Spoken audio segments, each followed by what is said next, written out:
In this module, we are going to reinforce the concept of global society. Today, we are living in a globalized world, and increased interaction between different societies of the world is going on, and it is giving an emergence of a single global society, which is usually considered unified internationally and known as international community due to this globalization. Increased global communication, more business opportunities in the global economic market, and removal of cultural barriers are giving a concept of global village at the macro level. World has become a single entity due to constantly accelerating globalization, and the development of global crises is happening just because of this increased interconnectedness. There is a conflict purpose takes place.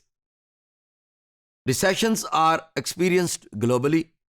Global environmental issues occur, occur due to global industries, not because of specific country. Instability of political structures lead to large scale wars, common responses to global issues. So, in this age of globalization, the country which is going to cope with the speed or that compression of space and time that is known as globalization will survive. Others will automatically vanish from the global village.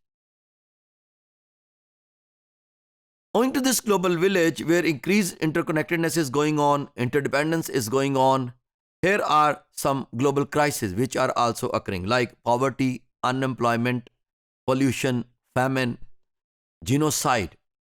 So it is through the global crisis that we identify the existence of global society.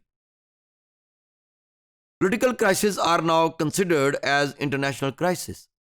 The issue of globalization has transformed sociology, international relations, and even social sciences as a whole. Social relations have become global relations. Global relations make global networks. Eventually, global networks make a global society.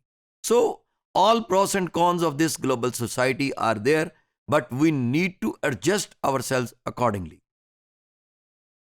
Emergence of global society is not an overnight phenomenon. Rather, it is a long, historic, gradual process. Primitive human communities were not isolated from other communities, but it evolved.